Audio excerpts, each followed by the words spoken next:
I'm Trevor Alonso. This is my reaction to the two Batman trailers we got from DC Fandom. Yes, two different Batman movies are coming out next year. And of course, me being a Batman fan, I've got to talk about it. It's a great time for DC fans and a great time for Batman fans. And yes, I liked some of the other trailers they showed, but I'm definitely going to talk about Batman first. First, we got the teaser for The Flash, which is going to be more of a Flash movie. We got to see two different Flashes. We hear Michael Keaton's voice in the background. He's definitely back as Batman. This is loosely based on Flashpoint. We see Barry meet his mom. We get a glimpse of the Flash suit being completed with a changing ring, possibly, or is it just an add-on? In the comics, his clothes could go into that ring. With that suit being painted, is that the teaser we got like a couple of months ago of the Batman suit with the Flash emblem over it? That's what it sort of looks like.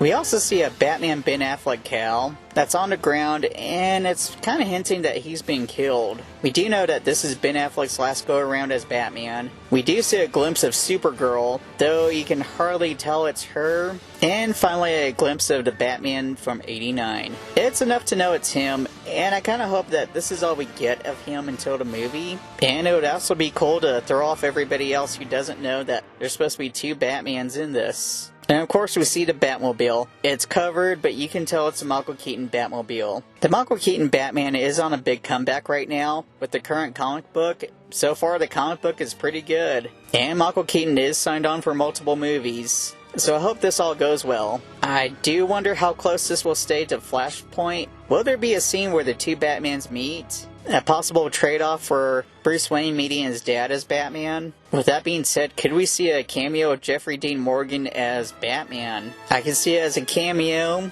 Who knows? Also, I'm kind of hoping that we see Christopher Reeve's Superman in this somehow. They are saying that all the DC superhero universes exist. Heck, at that point, can we see Linda Carter? She did do a cameo for Wonder Woman 84. I'm definitely gonna see this. Of course, we got the new trailer for The Batman, which is coming out in March. Originally it was going to be October, but they moved it up. This is what we've been waiting for. This looks even more grounded than Batman Begins. It's loosely based on Batman Earth 1 and The Long Halloween. And it looks like they definitely have elements from both those comics. This is supposed to be Batman's second year of crime fighting. I'm wondering how close it will follow Long Halloween, and this is definitely more of a mystery. We're gonna see a lot more of Batman being a detective. In some movies, we kind of forget that, oh yeah, he's a detective. This feels very dark, and almost like the movie Seven. We do see the Riddler getting caught, but it looks intentional. So he already has a plan out, and possibly traps set. With that being said, are there going to be traps kind of like Saw?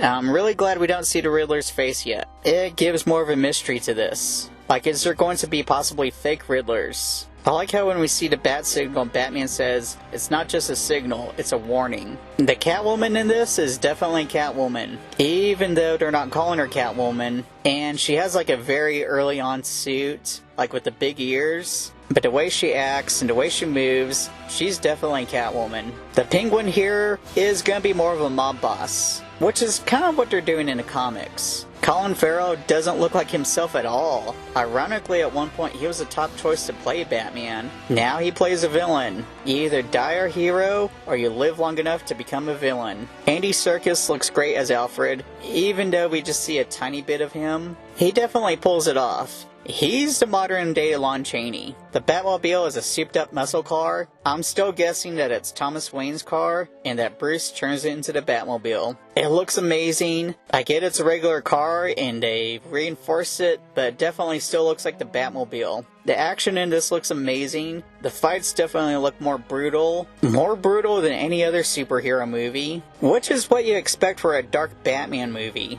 It definitely looks like he's taking gunshots. Overall, I do like the dark tone of this trailer. This looks like a really, really grounded Batman. I can't wait to see this. I can't wait to see what's going to be next after this. How are they going to expand? Will there be hints at other villains in this? And it's definitely showing Gotham as a whole city. We might not get very much Penguin. It might be just hints of Penguin. He might be a bigger villain down the line. Or they might be just building up to something else. As a Batman fan, I definitely give both of these trailers my seal of approval. Let me know what you think in the comments. Thank you for watching my video.